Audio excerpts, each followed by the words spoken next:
He took me into his box, where there was a fire, a desk for an official book in which he had to make certain entries, a telegraphic instrument with its dial, face, and needles, and the little bell of which he had spoken.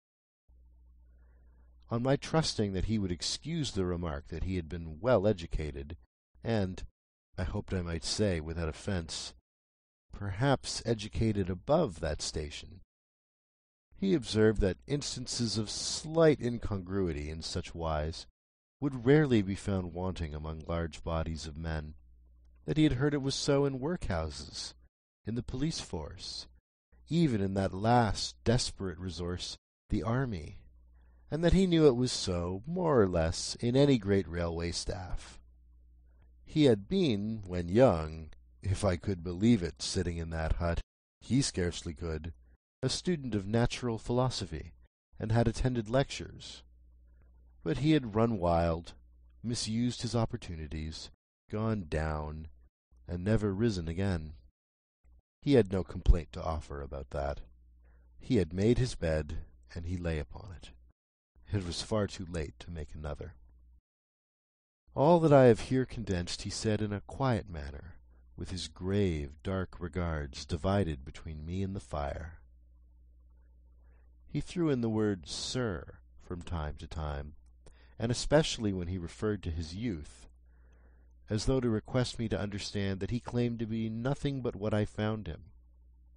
He was several times interrupted by the little bell, and had to read off messages and send replies. Once he had to stand without the door, and display a flag as a train passed, and make some verbal communication to the driver.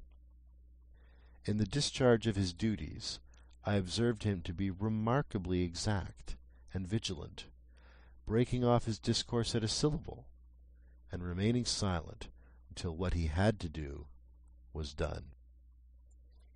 In a word, I should have set this man down as one of the safest of men to be employed in that capacity, but for the circumstance that while he was speaking to me, he twice broke off with a fallen colour, turned his face towards the little bell when it did not ring, opened the door of the hut, which was kept shut to exclude the unhealthy damp, and looked out towards the red light near the mouth of the tunnel. On both of those occasions he came back to the fire with the inexplicable air upon him which I had remarked, without being able to define when we were so far asunder. Said I, when I rose to leave him, "You almost make me think that I have met with a contented man." I am afraid I must acknowledge that I said it to lead him on. "I believe I used to be so," he rejoined, in the low voice in which he had first spoken. "But I am troubled, sir. I am troubled." He would have recalled the words if he could. He had said them, however, and I took them up quickly. "With what? What is your trouble?" "It is very difficult to impart, sir. It is very, very difficult to speak of.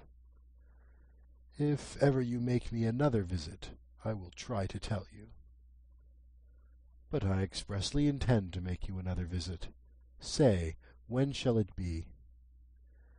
"I go off early in the morning, and I shall be on again at 10 tomorrow night, sir. I will come at 11. He thanked me, and went out at the door with me. "I'll show my white light, sir," he said, in his peculiar low voice, "till you have found the way up. When you have found it, don't call out. And when you are at the top, don't call out." His manner seemed to make the place strike colder to me, but I said no more than, "Very well." "And when you come down tomorrow night, don't call out. Let me ask you a parting question. What made you cry, 'Hallo, below there,' tonight?" "Heaven knows," said I. "I cried something to that effect." "Not to that effect, sir. Those were the very words. I know them well." Admit those were the very words. I said them, no doubt, because I saw you below. For no other reason? What other reason could I possibly have? You had no feeling that they were conveyed to you in any supernatural way? No. He wished me good night and held up his light. I walked by the side of the down line of rails, with a very disagreeable sensation of a train coming behind me, until I found the path. It was easier to mount than to descend, and I got back to my inn without any adventure. Punctual to my appointment, I placed my foot on the first notch of the zigzag next night, as the distant clocks were striking 11. He was waiting for me at the bottom, with his white light on. "I have not called out," I said, when we came close together. "May I speak now?" "By all means, sir." "Good night, then, and here's my hand." "Good night, sir, and here's mine." With that we walked side by side to his box, entered it, closed the door, and sat down by the fire.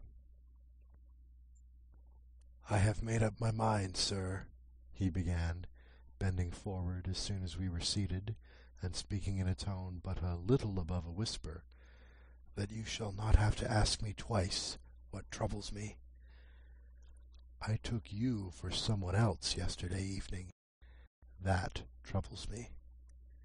"That mistake?"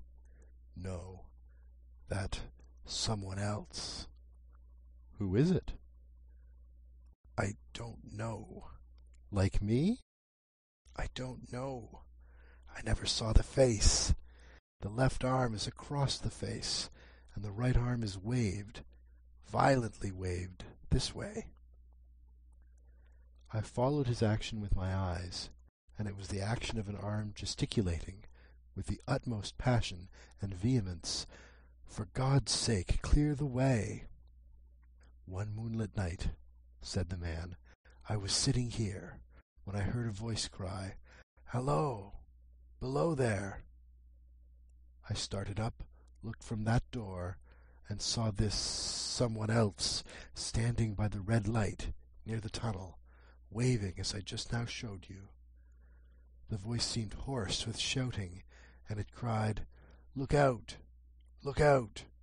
and then again, 'Hallo! Below there! Look out!' I caught up my lamp, turned it on red, and ran towards the figure, calling, 'What's wrong? What has happened? Where?' It stood just outside the blackness of the tunnel.